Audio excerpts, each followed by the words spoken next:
Shalom semuanya. Hari ini kita memperingati kenaikan Tuhan Yesus ke sorga. Alkitab berkata, Yesus mati karena dosa-dosa kita. Dia dikuburkan, tetapi pada hari yang ketiga, Dia dibangkitkan. Haleluya! Setelah Tuhan Yesus bangkit, selama 40 hari, Tuhan Yesus menampakkan diri kepada lebih dari 500 murid-muridnya untuk membuktikan bahwa Dia hidup. Setelah memberikan pesan yang terakhir seperti yang terdapat dalam Kisah Para Rasul 1 ayat 8, maka disaksikan murid-muridnya Tuhan Yesus terangkat ke sorga. Saya percaya kalau kita berada di sana waktu itu, kita pasti akan sama dengan murid-murid Tuhan Yesus yang melihat bahwa Tuhan Yesus bertambah tinggi. Ketika mereka melihat ke bawah, ternyata kaki Tuhan Yesus sudah tidak menyentuh tanah lagi. Perlahan, tapi pasti Tuhan Yesus terangkat ke sorga. Makin lama makin kecil, sampai ada awan yang menutupi dan hilang dari pandangan mata. Sementara mereka terheran-heran melihat ke langit, maka ada 2 orang yang berpakaian putih di dekat mereka yang berkata, "Hai orang-orang Galilea, mengapakah kamu berdiri melihat ke langit? Yesus ini yang terangkat ke sorga meninggalkan kamu, akan datang kembali dengan cara yang sama seperti kamu melihat Dia naik ke sorga." Dari ayat ini, saya percaya kalau yang melihat Tuhan Yesus naik ke sorga adalah murid-murid Tuhan Yesus, maka yang akan melihat Tuhan Yesus turun dari sorga adalah murid-murid Tuhan Yesus. Amin. Tuhan Yesus berkata dalam Yohanes 14 ayat 1-3, "Janganlah gelisah hatimu, percayalah kepada Allah, percayalah juga kepadaku. Di rumah Bapa-Ku banyak tempat tinggal. Jika tidak demikian, tentu aku mengatakannya kepadamu. Sebab aku pergi ke situ untuk menyediakan tempat bagimu. Dan apabila aku telah pergi ke situ dan telah menyediakan tempat bagimu, aku akan datang kembali dan membawa kamu ke tempatku, supaya di tempat di mana aku berada, kamu pun berada." Pesan Tuhan Yesus ini ditujukan untuk murid-muridnya. Karena itu, kalau kita mau ikut dalam pengangkatan, maka kita harus menjadi murid Tuhan Yesus. Murid Tuhan Yesus adalah kita-kita yang hidupnya sama seperti Kristus telah hidup. Karena kita hidup sama seperti Kristus telah hidup, maka kita akan menjadi serupa dengan gambarnya. Roma 8 ayat 29 berkata, "Sebab semua orang yang dipilihnya dari semula, mereka juga ditentukannya dari semula untuk menjadi serupa dengan gambaran anaknya, supaya ia, anaknya itu, menjadi yang sulung di antara banyak saudara." Jadi goal kita sebagai orang percaya adalah menjadi serupa dengan gambar Yesus, yaitu murid Tuhan Yesus. Bagi Allah selama-lamanya, bagi Allah selama-lamanya, bagi Allah selama-lamanya. Amin. Bagi Allah selama-lamanya, bagi Allah selama-lamanya, bagi Allah selama-lamanya. Amin. Amin.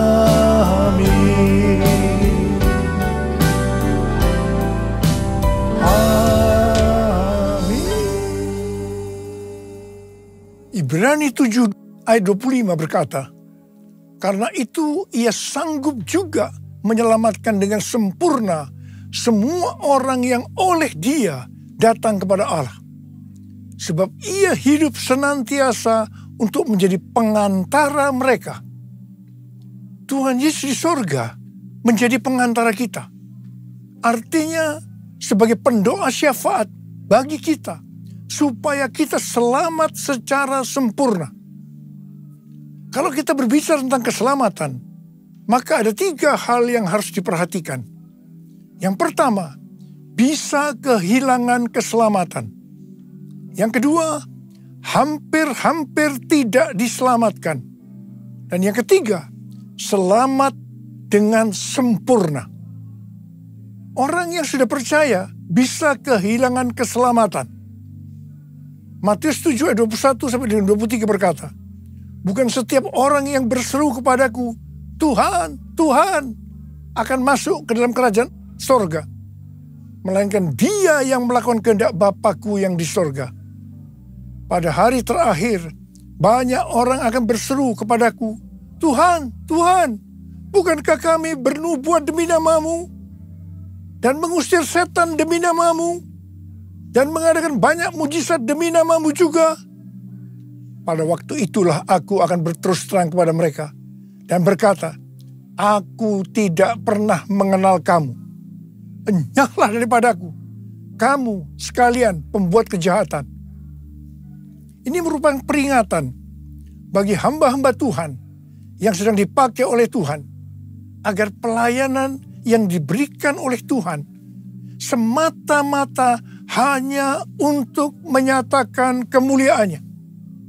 Bukan untuk kemuliaan diri sendiri. Bukan untuk mencari keuntungan pribadi. Bukan untuk popularitas. Di mana ini semua bisa mengakibatkan hilangnya keselamatan. Contoh seorang murid yang kehilangan keselamatannya adalah Yudas. Yudas mengikut Yesus begitu lama. Bahkan dicatat dalam Lukas 9 ayat 1-6. Ia bersama murid-muridnya yang lain pernah melakukan berbagai mujizat dan pelayanan kesembuhan. Namun ia akhirnya memilih meninggalkan Tuhan, maka hilanglah keselamatannya. Hal yang kedua, mengenai hampir-hampir tidak diselamatkan. 1 Korintus 3 ayat 10-15 berkata, bahwa kita membangun hidup kita ini dengan dasar Yesus Kristus. Pertanyaannya, bahan apa yang kita gunakan untuk membangun kehidupan kita ini? Apakah dengan bahan emas, perak, batu permata, atau dengan bahan kayu, rumput kering, atau jerami? Semua ini akan nampak pada hari Tuhan, saat pekerjaan kita diuji dengan api. Jika pekerjaan kita tahan uji, artinya tidak terbakar karena terbuat dari bahan emas, perak, dan batu permata, maka kita akan mendapat upah. Tetapi sebaliknya, kalau pekerjaannya itu terbakar karena bahan yang digunakan adalah kayu, rumput kering, atau jerami, maka akan menderita kerugian. Selamat sih selamat, tetapi seperti keluar dari dalam api. Artinya, hampir-hampir tidak diselamatkan. Hampir-hampir tidak diselamatkan dapat diartikan, yang pertama, kehilangan upah atau pahala. Yang kedua, kedudukan yang rendah di sorga. Yang ketiga, kehilangan kesempatan pelayanan dan kekuasaan di sorga. Yang keempat, kehilangan kemuliaan dan kehormatan di hadapan Allah. Mari, saya akan mengajak saudara untuk memperhatikan dengan serius pekerjaan pelayanan kita, juga termasuk kualitas kehidupan. Jangan menjadi orang Kristen yang acuh tak acuh, agar kita mendapatkan upah di sorga. Yang mau katakan amin. Tuhan Yesus berada di sorga untuk mendoakan kita agar mendapatkan keselamatan yang sempurna. Bukan untuk kehilangan keselamatan, atau bukan hampir-hampir tidak diselamatkan. Supaya doa Tuhan Yesus ini terjadi, maka sesuai 2 Petrus 1 ayat 5-11 dikatakan bahwa kita harus dengan sungguh-sungguh berusaha untuk menambahkan kepada iman kita kebajikan. artinya berbuat baik. Kemudian ditambahkan lagi pengetahuan. Kemudian tambahkan lagi dengan penguasaan diri. Tambahkan lagi dengan ketekunan. Tambahkan lagi dengan kesalehan yang artinya hidup kudus. Tambahkan lagi kasih akan saudara-saudara seiman. Dan tambahkan lagi kasih akan semua orang. Kalau kita melakukan ini semua dengan sungguh-sungguh, maka kita akan lebih mengenal Tuhan Yesus Kristus. Dan kita tidak akan pernah tersandung.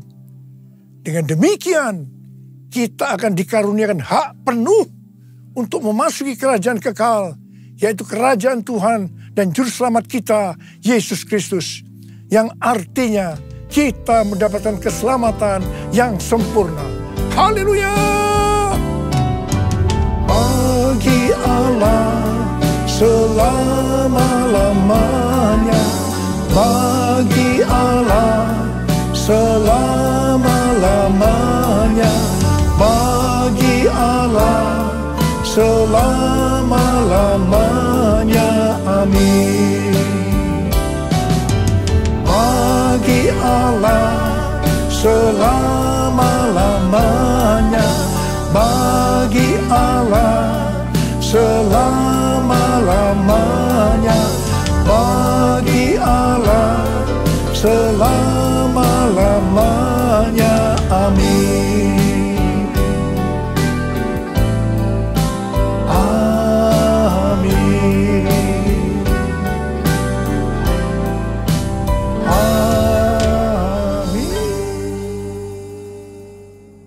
Pesan yang terakhir dari Tuhan Yesus untuk murid-muridnya sebelum ia terangkat ke sorga terdapat dalam Kisah Para Rasul 1 ayat 8 yang berkata, "Tetapi kamu akan menerima kuasa kalau Roh Kudus turun ke atas kamu, dan kamu akan menjadi saksiku di Yerusalem dan di seluruh Yudea dan Samaria dan sampai ke ujung bumi."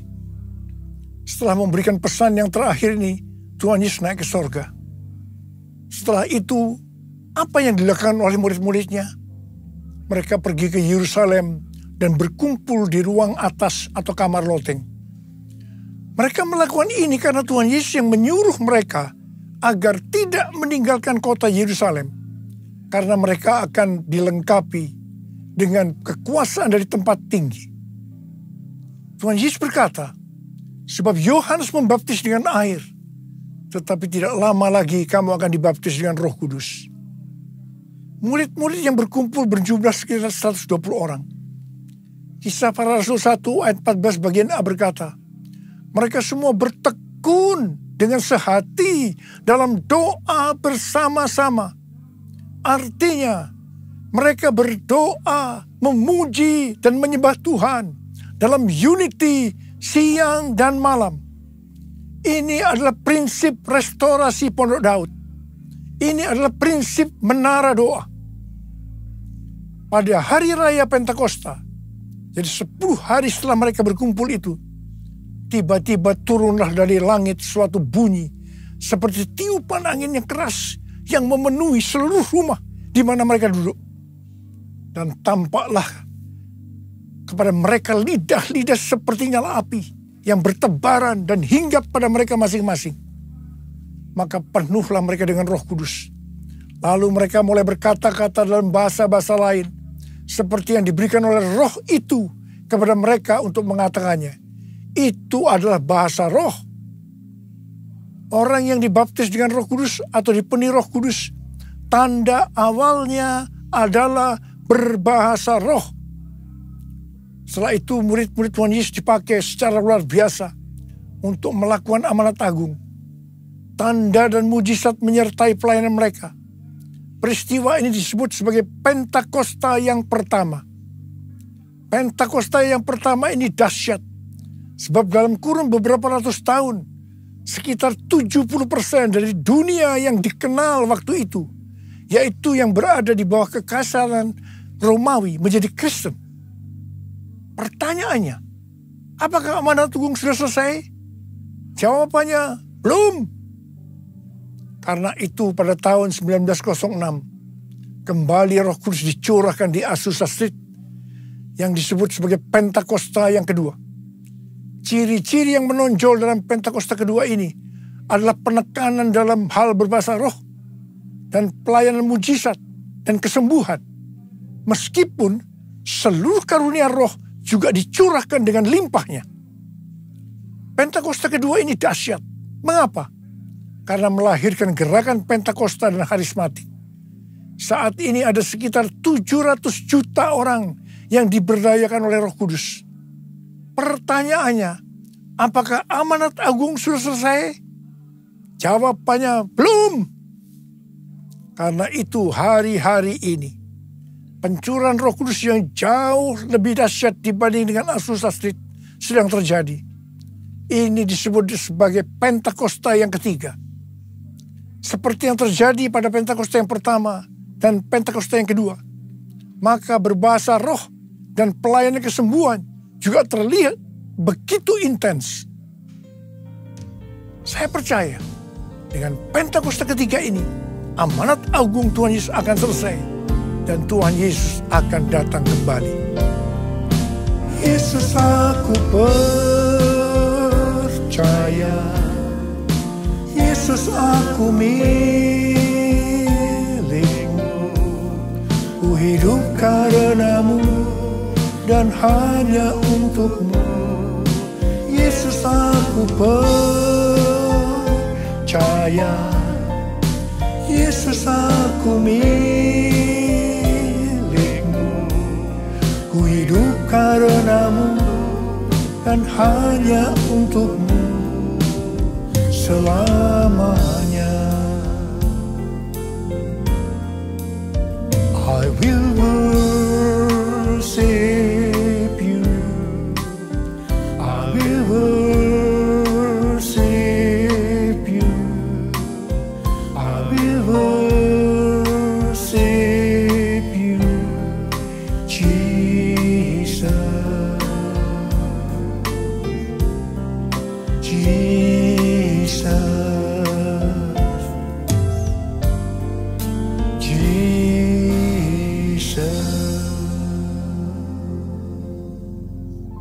Rasul Paulus berkata dalam 1 Korintus 14 ayat 5a, aku suka supaya kamu semua berkata-kata dengan bahasa roh.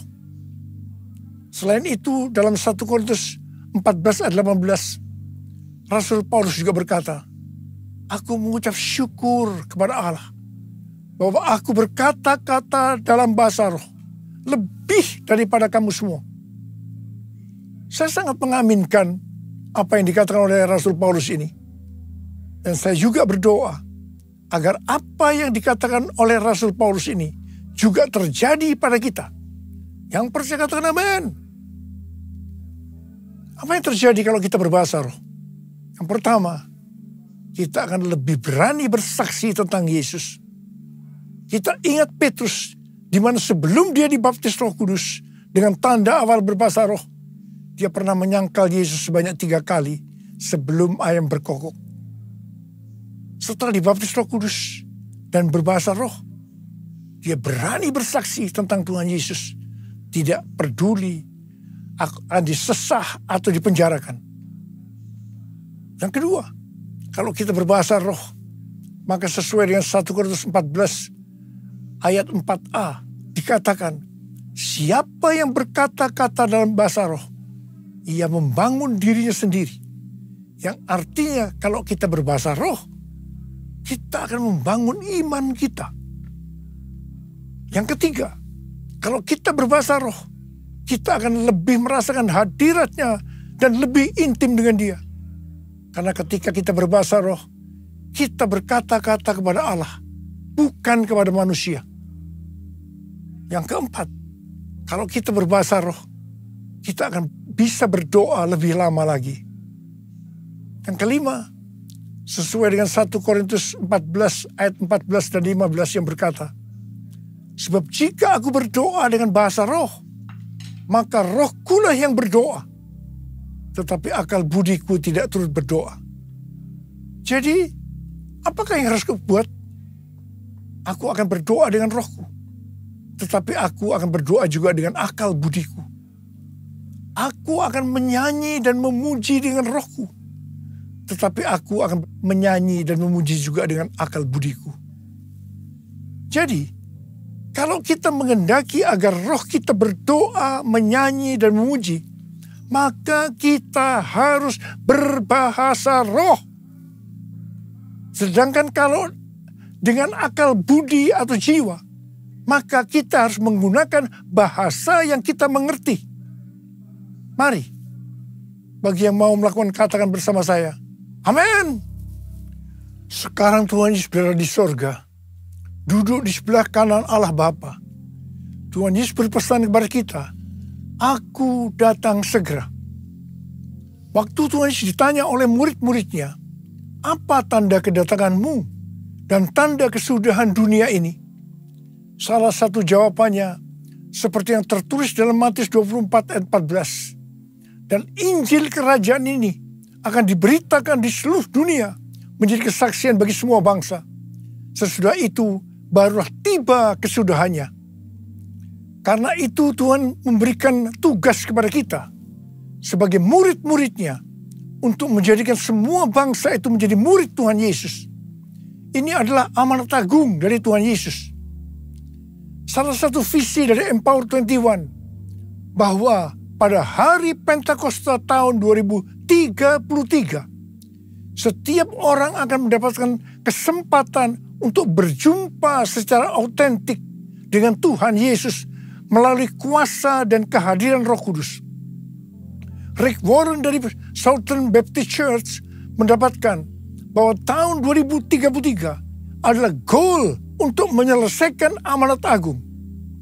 Karena itu, mari kita perhatikan yang sungguh-sungguh satu dekade ke depan ini, yaitu dari tahun 2023 sampai dengan tahun 2033.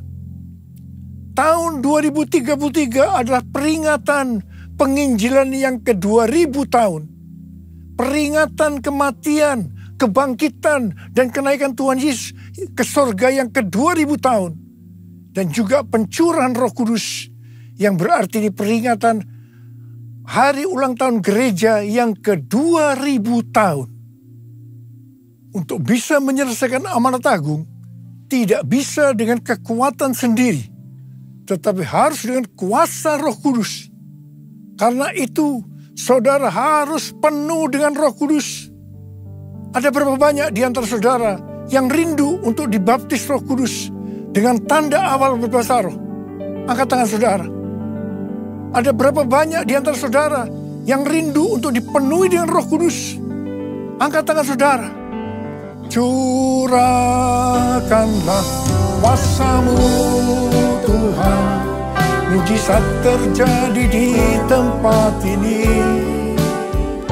Curahkanlah kuasa-Mu Tuhan, mujizat terjadi sekarang ini. Curahkan ya Tuhan, curahkanlah kuasa-Mu Tuhan, mujizat terjadi di tempat ini. Curahkanlah kuasa-Mu Tuhan, mujizat terjadi sekarang ini.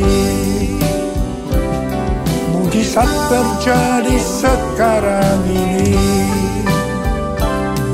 Mujizat terjadi sekarang ini. Sembah Dia. Kurana masyana labakana marabara bara bara bara bara bara. Uriana bara bara bara bara bara bara bara bara. Uriana bara bara bara bara bara bara bara bara. Curahkan Roh-Mu Tuhan, curahkan Roh-Mu Tuhan. Baptis mereka dengan Roh Kudus dengan tanda awal berbahasa roh ya Tuhan. Terima, terima, terima, terima, terima. Penuhi mereka dengan Roh-Mu, penuhi mereka dengan Roh-Mu ya Tuhan. Uriana bara bara bara bara bara bara bara bara. Uriana bara bara bara bara bara bara bara bara. Oh, Ramasikana bara bara.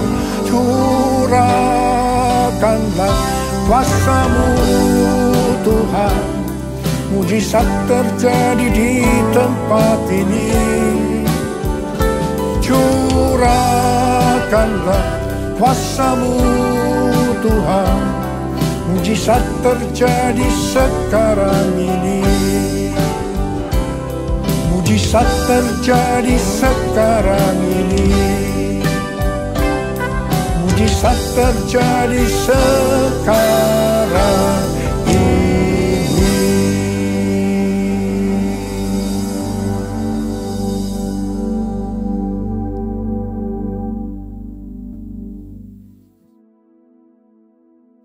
Mari saudara-saudara, kita akan masuk ke dalam perjamuan kudus. Kita akan mengingat ayat ini.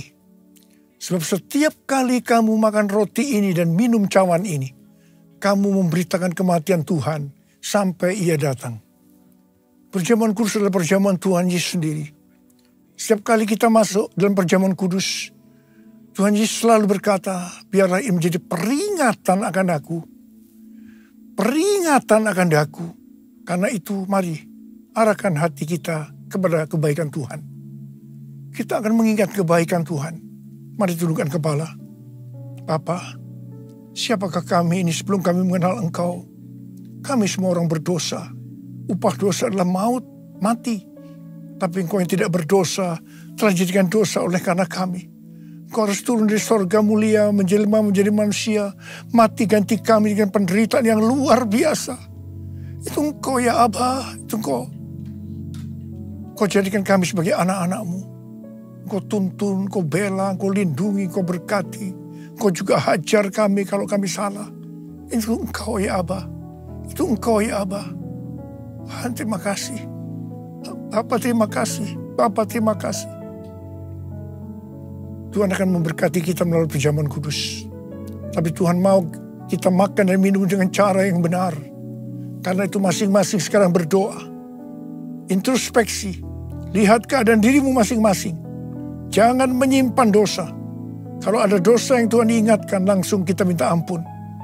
Selesaikan di hadapan Tuhan supaya kita diberkati. Ampuni, ampuni saya Tuhan. Ampuni, ampuni ya Tuhan anak-anak-Mu. Ampuni, ampuni, ampuni. Terima kasih Abah. Layakkan kami untuk masuk dalam perjamuan kudus. Kami akan masuk dalam perjamuan kudus dengan hati yang penuh ucapan syukur. Dalam nama Yesus kami berdoa. Amin. Sekarang mari angkat roti di tangan kanan saudara tinggi-tinggi. Sebab apa yang telah kuteruskan kepadamu telah aku terima dari Tuhan. Yaitu bahwa Tuhan Yesus pada malam waktu Ia diserahkan mengambil roti. Dan sesudah itu Ia mengucap syukur atasnya. Ia memecah-mecahkannya dan berkata, inilah tubuhku yang diserahkan bagi kamu. Perbuatlah ini menjadi peringatan akan aku. Saudara dikasih Tuhan, bukankah roti yang kita pecah-pecahkan ini adalah persekutuan kita dengan tubuh Kristus? Mari kita makan dalam nama Yesus.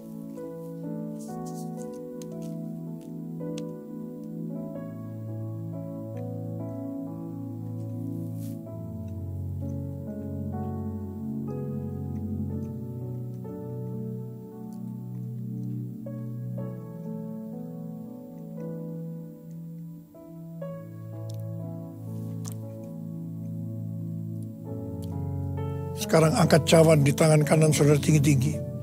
Mungkin juga yang mengambil cawan sesudah makan lalu berkata, cawan ini adalah perjanjian baru yang dibatalkan oleh darahku. Perbuatlah ini setiap kali kamu meminumnya menjadi peringatan akan aku. Saudara dikasih Tuhan, bukankah cawan pengucapan syukur yang atasnya kita ucapkan syukur adalah persekutuan kita dengan darah Yesus. Mari kita minum dalam nama Yesus.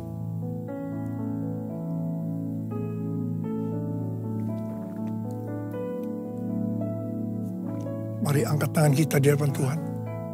Ucapkan syukur dan terima kasih dengan suara, jangan diam. Tuhan terima kasih ya Tuhan. Terima kasih. Terima kasih ya Tuhan. Terima kasih. Kurialala bala bala bala bala bala.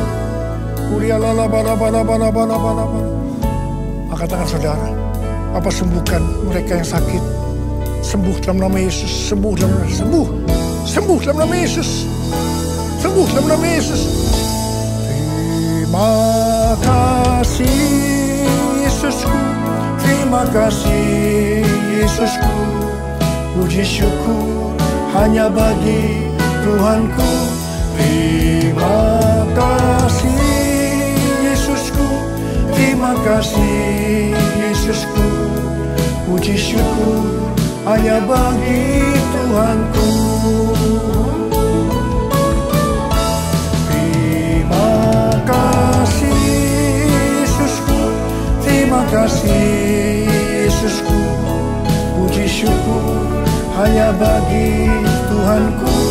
Terima kasih Yesusku, terima kasih Yesusku. Puji syukur hanya bagi Tuhanku.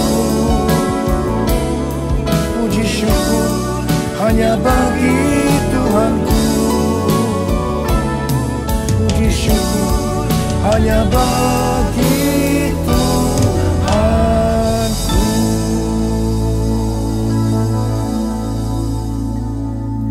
Sekarang terimalah berkat Tuhan. Kasih karunia berlimpah-limpah daripada Allah Bapa dalam Anak yang tunggal Yesus Kristus. Persekutuan yang manis dengan Roh Kudus menyertai saudara sekalian mulai hari ini. Sampai Tuhan Yesus datang menjemput kita di awan-awan dan bahkan sampai selama-lamanya. Yang percaya bersama-sama katakan, Amin.